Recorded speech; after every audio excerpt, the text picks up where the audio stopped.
tracks all the whole album, your people are gonna be turned off after a minute. You know, they're obviously in general everything, and you have to have a fast and you have to have a calm as well.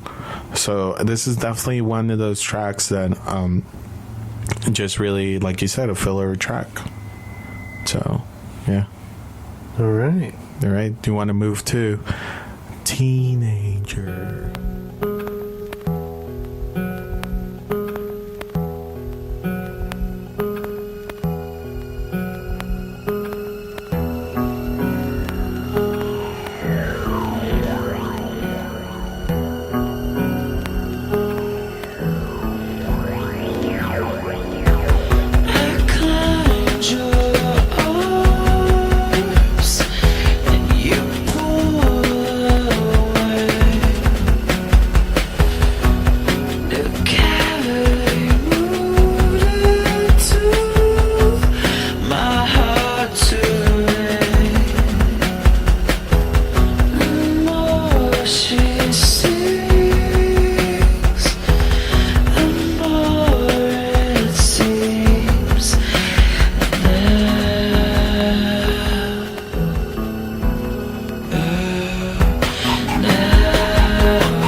Teenager, a little quiet track for us, you know, to kind of calm you down. It's definitely, like, I think the hindsight 2020 to his Team Sleep project that he had, which I love. I think this song kind of it gets a point across about how it is to be a teenager, man. Like, you're always kind of filled with anger and you're always trying to figure out why you're angry, why you're doing some of the stuff that you're doing, you know. I think and now, like, because we spent a lot of time together as in our teenage years, and now in our adult life, and then we kind of sometimes sit and talk about about those years, and we kind of reminisce. We're like, man, why were we doing some of the shit that we were doing? But, you know, then you get glad because you end up here, you end up in this you end up where you need to be ending up right now, you know. But definitely a quiet song, and a lot of sampling from Mr. Frank Delgado, which is again, I can't praise him enough. I feel like they have one of these tracks on each of their albums, you know, like how do you say, like, kind of a lower volume track, you know, it almost would be like a hidden track, you know, somewhere within the album maybe. But definitely appreciate these because I know on their I know they have Sex Tape on Diamond Eyes, and then the cheat code for Saturday Night Wrist, right? Definitely they've got some like similar stuff. And then that cover album they came out with the Smiths, and also that I forgot her name. Oh, Sade. Sade. Yeah. Yes. I was just gonna bring that up. Yeah. That's a crazy album. It's so good. Yeah. With the Drive on there, right? Yeah. So good. They are masters at covers, man. Yeah. And they did even a Leonard Skinner fucking cover, and it's so good. Yeah, that album is super underrated, man. Yeah. A lot of people don't like it because, a lot of people don't like cover albums. But I think it's beautiful to hear, especially these guys, because these guys are real musicians. Yeah. They're not no bullshit thing. Like, these guys are real musicians that appreciate the art of it. Yeah, to hear them interpret songs and have them be like stand alone on their own, almost reinvigorate an existing track. It's amazing. I wish I could hear some of these things live. Yeah. Which they don't do, sadly. They don't, yeah. But let's move to Knife Party. One of my favorite tracks. This is one of my favorite albums in general. Yeah. But I feel like we keep beating a dead horse thing. Yeah. Get it? Yeah. Or just try to say dead pony? Dead pony. Knife Party.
Knife Party. Definitely a great song, as we keep saying every track. What's the guy's name from the Bunny game? The co-writer? Rodlin Getzik. Yeah, definitely. he does additional backing tracks on this. Definitely. Who went on to do the Bunny Game? For those who don't know, it's a what's it called, like a budget horror film. And if you haven't seen it, it's pretty good. It's pretty good. It's you have to have it's an acquired taste. Not everybody likes it. What about, do you like that movie? I've never seen it. You never seen it? You got me on that one. Oh, no way. Yeah, it's an obscure taste. But definitely, like, this song, I think what he references about, like, suicide and stuff like that. Definitely Knife Party. And, you know, like, and again, I could be wrong. He could be writing about something else. Well, from what I understand about this, when they went into writing this album, you know, even though I've expressed some of my theories on what this stuff could mean, from what he, like, his writing standpoint, it's nothing personal. Yeah. It's like stories that he's generalized. So he's basically telling one cohesive story within this record that has nothing really to do with any kind of personal stuff. That he experienced in his life. Yeah. And of course, it's up to us to whether or not to believe that or not, because that's what what he's telling us. But to decipher the code. From what I know, all of this is just kind of fiction. From a fiction standpoint, which is cool, because then you kind of, but like I said, and in the beginning of this episode, I said, like, what I get from most people in this album is teenage anguish. You know, a teenager suffering, you know, anxiety, depression, contemplating suicide and stuff like that. Phil, definitely this is from the perspective of like a teenage angst. Yeah, you know, which I think is why it was so popular amongst our crowd. You know what I mean? Yeah. And I don't mean like specifically our friends, but our age group in general with what we were going through at that time. And I feel like that's why it resonates even now. Like, we continue to, you know, relive those moments, you know, while revisiting this record, and it's kind of made it timeless in a sense. And for me, this is one of those few bands, one of the few new metal bands, you know, gateway bands, if you will, that has stuck with me, that I love just as much, if not more, now than I did back then. You know what I mean? I can't say that for a lot of the other bands that they were, you know. Yeah, definitely. They've survived the test of time.